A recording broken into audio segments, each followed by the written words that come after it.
नमस्कार बच्चों, मैं डॉक्टर मनशा कुमारी अपने चैनल हिंदी संस्कृत में आपका स्वागत करती हूँ। बच्चों, आज से मैं 9th क्लास CBSE बोर्ड की कक्षा प्रारंभ कर रही हूँ। हिंदी में पद्य खंड में आपका पहला पाठ है रैदास। तो पहले उनके पद को पढ़ने से पहले हम लोग संत रैदास के बारे में संक्षेप में चर्चा कर लेते हैं, फिर पद्य की तरफ मैं बढ़ूँगी। बच्चों, ये मध्यकाल के संत हैं, भक्ति काल, ये निर्गुण भक्ति परंपरा के कवि हैं। इन्हें जगत गुरु की उपाधि है। कबीर दास जी के समकालीन है।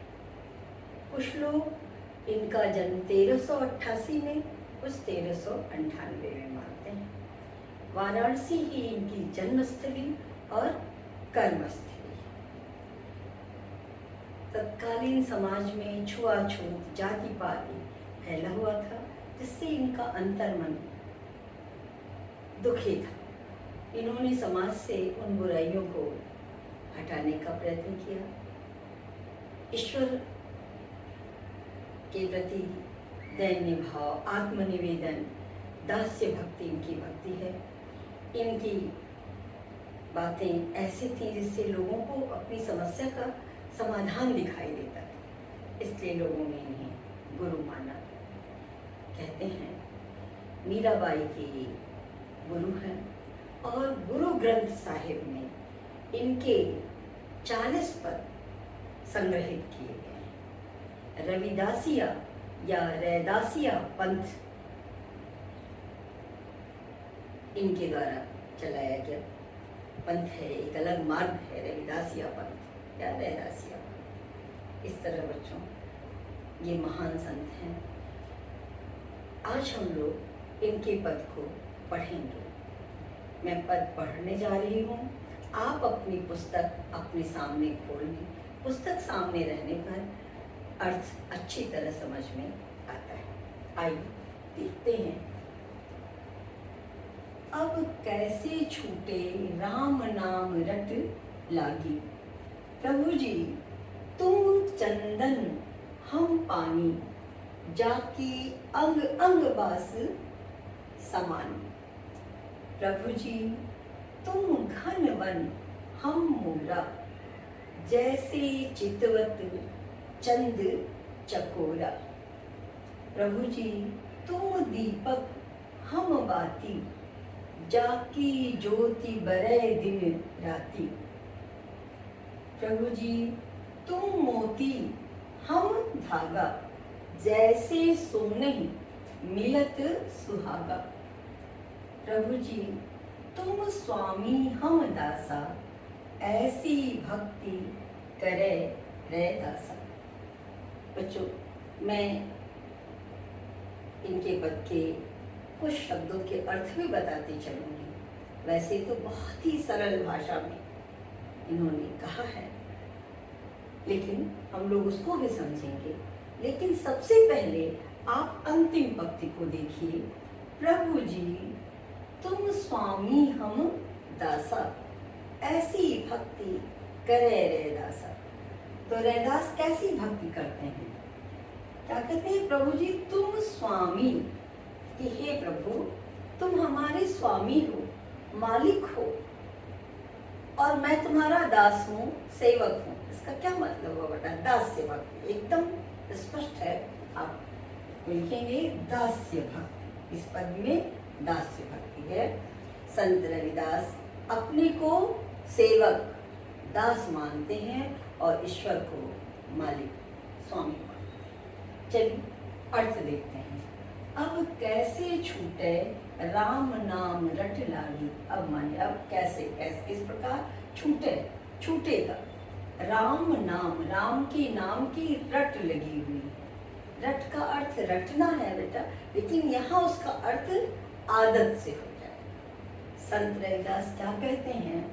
कि मुझे राम नाम रटने की आदत लग गई है, अब वो छूटेगी नहीं। मैं राम का नाम रटता हूँ, राम नाम रटने की मुझे आदत है, अब वो आदत मुझसे छूटेगी नहीं।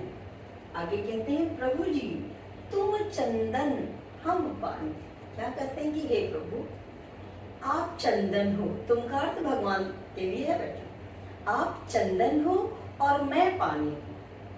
जो आप जानते होंगे चंदन सुगंधित होता है, भगवान को चढ़ाया जाता है, तिलक भी लोग लगाते हैं। एक वृक्ष है जो बहुत सुगंधित है। यहाँ कहते हैं तुम चंदन हम पानी, हम पानी है। जैसे पानी में चंदन को मिला दिया जाए तो वो पूरा पानी सुगंधित हो जाता है, वैसे ही हे प्रभु आप चंदन हैं और मैं पानी हूँ। जाकी अंग अंग बास समानी, कि चंदन की अंग अंग बास समानी। अंग अंग में बास का अर्थ बेटा सुगंध है, समानी माने समा गई है। कि आप चंदन हैं, आपकी भक्ति करके, आपकी भक्ति की, आपके गुणों की, आपके महिमा की सुगंध हमारे अंग अंग में, हमारे हृदय में समा गई। प्रभु जी तुम घन वन हम मोरा। क्या कहते हैं कि हे प्रभु, घन का अर्थ बेटा बादल होता है, आप शायद जानते हो, नैन तक पहुंचे हैं।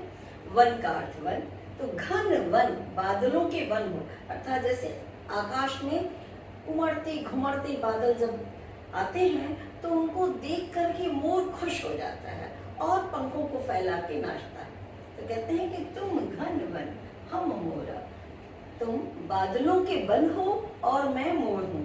आगे बेटा अर्थ आप स्पष्ट करेंगे कि जैसे बादलों के समूह को देख करके मोर प्रसन्न होकर के नाचता है, इसी तरह हे प्रभु तुम्हें याद करके हमारा मन मयूर नाचता रहता है। जैसे चितवत चंद चकोरा, चितवत माने देखना, निहारना, चंद माने चांद, ये तद्भव है, चंद चांद।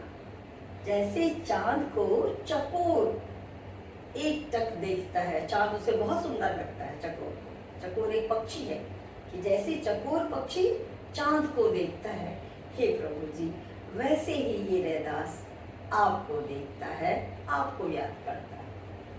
प्रभु जी तुम दीपक हम बाती। हे प्रभु आप दीपक हो और मैं उस दीपक में जलने वाली बत्ती हूँ।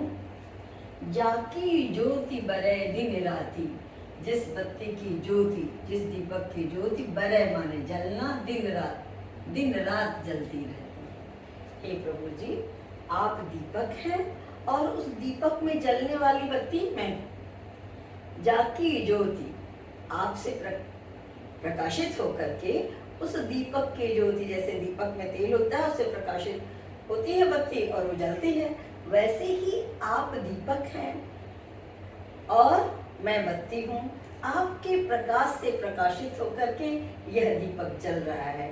बेटा मनुष्य का जीवन भगवान के अंश से ही प्रकाशित है, क्योंकि आप ये जानते हैं कि जिस दिन ईश्वर का अंश निकलता है ये पूरा शरीर मृत हो जाता है और उसके बाद अपने धर्म के अनुसार कोई जला देता है और कोई उसे दफना देता है। तो ये दीपक, ये ज्योति कब जलती है? जब ईश्वर का जब तक वास है। ये कह रहे हैं कि प्रभु जी तुम दीपक, यह ज्योति, ये बत्ती तभी प्रकाशित है, तब तक प्रकाशित हो रही है जब तक आप का अंश हमारे अंदर है। तो आपसे मैं प्रकाशित हूँ, आप दीपक हैं और मैं बत्ती हूँ, और मुझसे जो ज्योति जल रही है, दिन रात जो जल रही है, जो मैं जीवित हूँ, जो मैं कार्य कर रहा हूँ, वो आपकी कृपा है। चलिए प्रभु जी तुम मोती हम धागा। क्या कहते हैं प्रभु, आप मोती हैं और मैं धागा हूँ। बेटा मोतियाँ कीमती होती हैं, अनमोल होती हैं, सच्ची मोतियाँ अनमोल होती हैं। तो ये कहते हैं आप तो अनमोल मोती हो और मैं धागा हूँ साधारण सा। जैसे धागे में मोती पिरो दी जाती है तो उस धागे का महत्व भी बढ़ जाता है, वो धागा माला बन जाता है। वैसे ही हे प्रभु आपके शरण में आकर के मैं महत्वपूर्ण हो गया हूँ, मेरा महत्व बढ़ गया है। जैसे सोने ही मिलत सुहागा। हे प्रभु जैसे सोना से सुहागा मिल जाए तो सोना खरा हो जाता है, सोने का महत्व बढ़ जाता है। बेटा सोना आप जानते होंगे, सोने का आभूषण होता है, हम पहनते हैं, स्त्रियां पहनती हैं ज़्यादातर।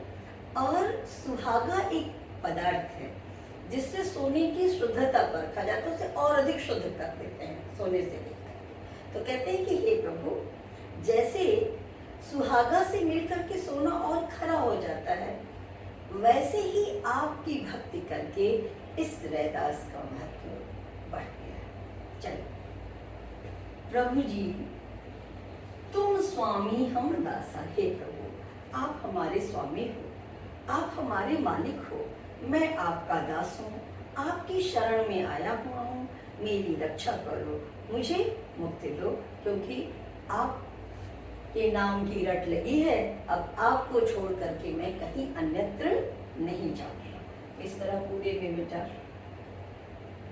दास्य भक्ति है, आत्मनिवेदन कर रहे हैं कि प्रभु मुझे अपनी शरण में रखिए।